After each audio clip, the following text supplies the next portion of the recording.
What do a chess piece, a falconry glove, and a rusty nail have in common?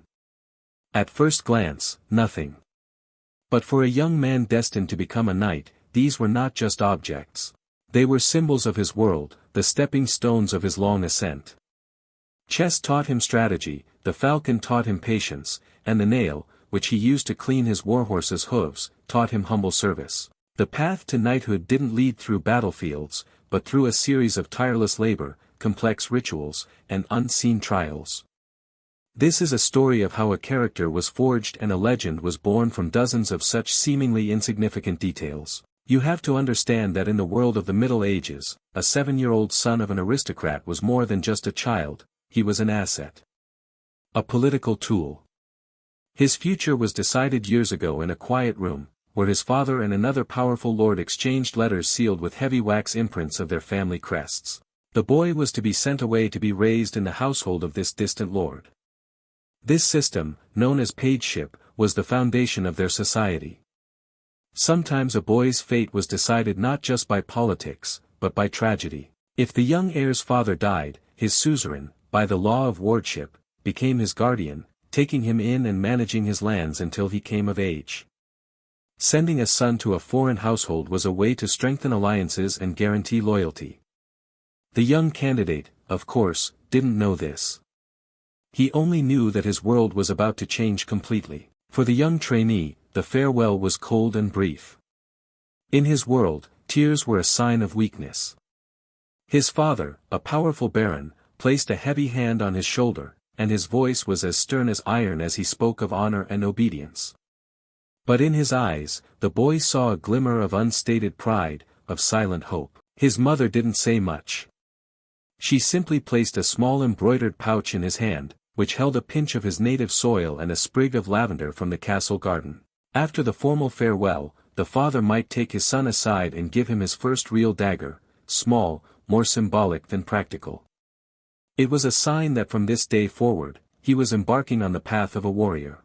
As he was lifted onto his pony, he took one last look at the castle he had known all his life and understood that his childhood had officially ended. The journey was a kaleidoscope of new sights and sounds. For a boy who had never traveled more than a few miles from home, the world suddenly became vast and overwhelming.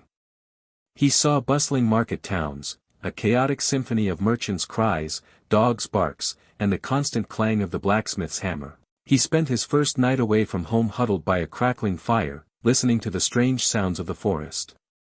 The road became his first teacher. Medieval travel was full of hardships, and it taught him patience during long hours in the saddle and resilience when cold rains soaked his cloak. The servants accompanying him now addressed him not as a child, but as, young master, and this was his first, subtle taste of his future status. The new home was a fortress so large it seemed to scrape the clouds. The noise within its walls was a deafening roar. The first order of business for the newcomer was to be formally introduced to the lord and lady. The castle steward, or castellan, would read a letter from his father. The boy had to kneel without flinching and recite a memorized phrase about his loyalty and readiness to serve. Any mistake or sign of fear could create the first, most crucial impression of him. In that moment, he felt smaller than he ever had in his life, a grain of sand in a vast machine. A page's first lesson was paradoxical: he had to learn to disappear. He spent weeks learning the rhythms and geography of the castle under the guidance of a senior page. He learned to move silently, walking on the balls of his feet in his soft leather shoes. He memorized which corridors led to the kitchens and which led to the ladies' private chambers, where entry was strictly forbidden. The key skill was the ability to anticipate. If the lord frowned and rubbed his forehead during a council, the page should already be standing by with a cup of watered-down wine. If the lady dropped her spindle while sewing, he had to pick it up before she could even bend down. He learned to read body language and understand moods from the tone of a voice. It was a true school of psychology and attention to detail, disguised as servant duties. The great hall was the main classroom. Here, the young page refined his manners and underwent a daily test of his quickness. Within the society of pages, there was a strict hierarchy: juniors served the seniors. The highest display of trust and skill was the duty of carving meat for the lord's table. This required knowing which cut of game, a pheasant leg or a partridge breast, was considered the most honorable and to which guest it should be offered. The wrong choice could be seen as an insult. He also learned how to properly serve water for washing hands before and after meals, holding a pitcher in one hand and a basin in the other without spilling a single drop on a guest's expensive clothing. The formal education of a future knight took place in a small, cold room with the castle chaplain. The teaching was rigorous. The chaplain taught them not just languages and arithmetic, he taught rhetoric, the art of public speaking. They were made to memorize long passages from the Bible or heroic poems, then recite them in front of their mentor, who paid close attention to their diction and gestures.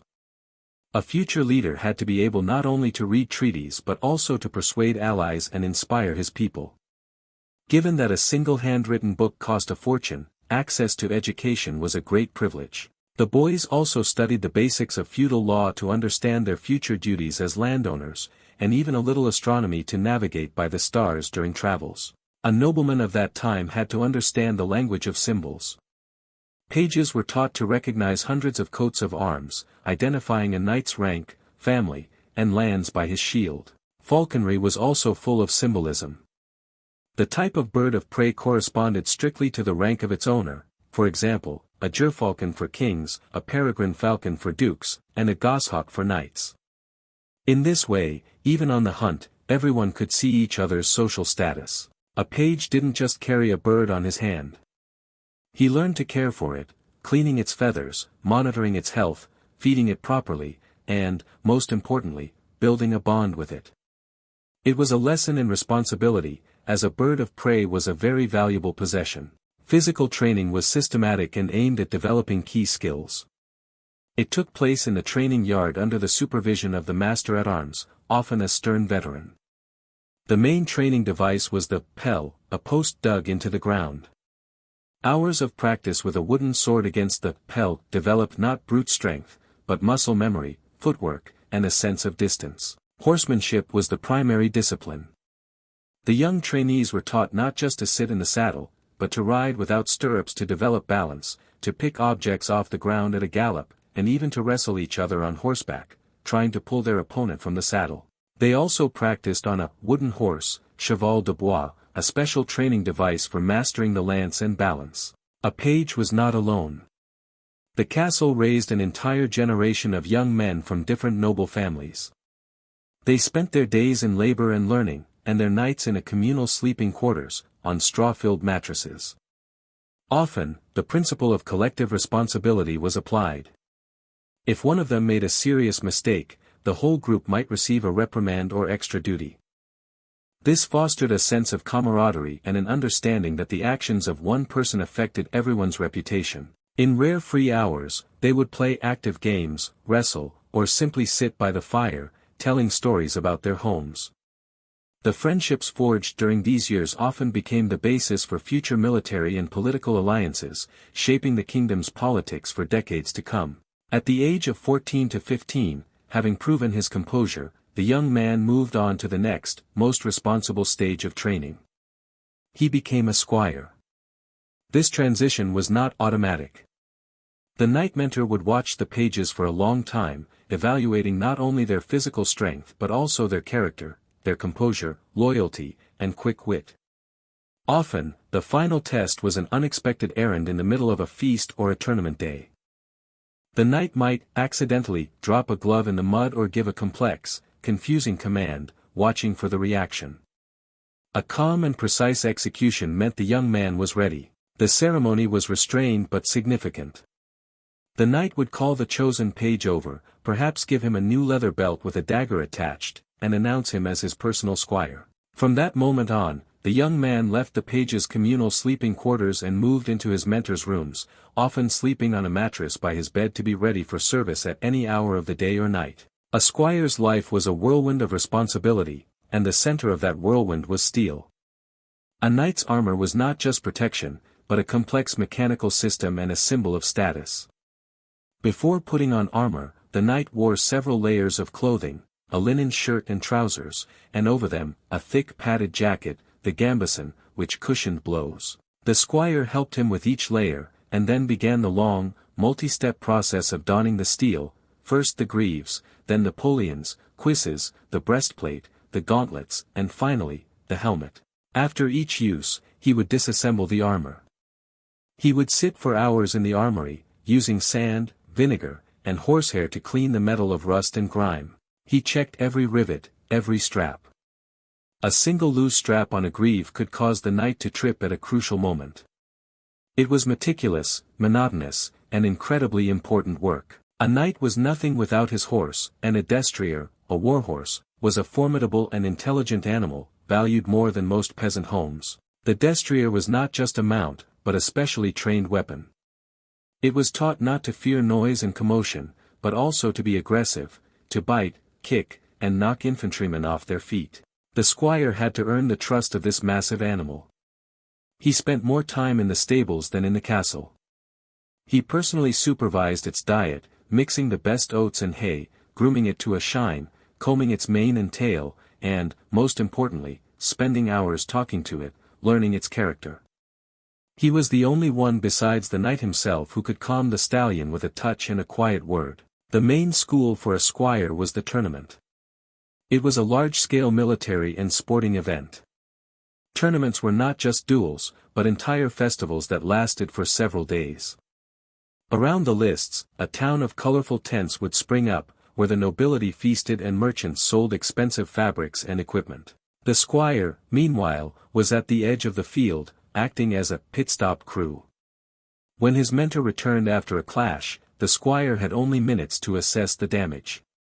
He had to determine by sight whether a shield was cracked or could still be used, can a strap on the armor be quickly repaired or needs a replacement. He handed the knight a new, perfectly balanced lance, adjusted a crooked coif, and made sure the horse didn't overheat. This was practice under maximum stress. The final test for a squire was his first military campaign. His role was supporting but vital. The squire acted as his knight's aide-de-camp. He carried his banner, managed the camp, and relayed orders. He also acted as his quartermaster, responsible for managing the supplies for their small company, which consisted of the knight himself, the squire, and a few servants. He learned to set up a camp, build a fire in any weather, and stand guard at night. In a chaotic and stressful environment, he had to demonstrate composure and efficiency. The successful completion of this test proved that the young man had matured not only physically but also morally. There was no fixed term for a squire's service. The decision was made by the knight mentor. Often, a specific action served as recognition of readiness, demonstrated composure in a dangerous situation, a flawless performance at a major tournament where his quickness helped the knight win, or simply reaching a certain age and physical maturity. When the knight felt his student was ready, he would officially present him to his lord as a candidate for knighthood. Sometimes, as a sign of recognition, the knight would give his squire a symbolic gift, such as his first real sword or a chainmail hauberk, which was a sign of impending promotion and a great honor. The preparation for knighthood was deeply symbolic and took several days. It began with a ritual bath, which symbolized the purification from his past life. During the cleansing, 2 experienced knights would be with the candidate, who became his godfathers in knighthood. They gave him the final instructions about the meaning of the code of honor, of justice and mercy. After this, a lock of the candidate's hair was cut, and he dressed in a simple white tunic, symbolizing the purity of his soul, and over it, a red cloak, symbolizing his readiness for self-sacrifice. Having proven his readiness, the candidate prepared for the dubbing. The night before, he would enter the chapel. This custom, the night vigil, was introduced by the church to infuse the military ritual with spiritual meaning. He was to spend the entire night alone, without sleep, in prayer and reflection. He reflected on the symbolism of his equipment lying on the altar, the shield for the protection of the innocent, the sword for the assertion of justice, the spurs to always rush to help. It was a night when the young man said goodbye to his weaknesses and fears to meet the dawn as a man ready to accept responsibility. The knighting ceremony was not just a ritual but a legal act, taking place in front of a large crowd. A key moment was the taking of the oath, the fealty oath. Placing his hand on the Bible or holy relics, he swore to be loyal to his lord, to defend the weak, and to uphold justice. This was followed by the accolade, a symbolic flat-bladed strike with a sword on the shoulder. Then he was presented with his spurs, which were often attached by noble ladies, and girded with his sword, which was called the singula militare. From that moment on, he became a full member of the knightly class. The status of a knight meant joining the ruling class. A knight was the foundation of the feudal system. He was an administrator, a judge, and a protector. The concept of noblesse oblige, nobility obligates, was his moral compass. His first act in his new status could be a symbolic gesture, such as granting a small mercy to a petitioner or releasing a prisoner.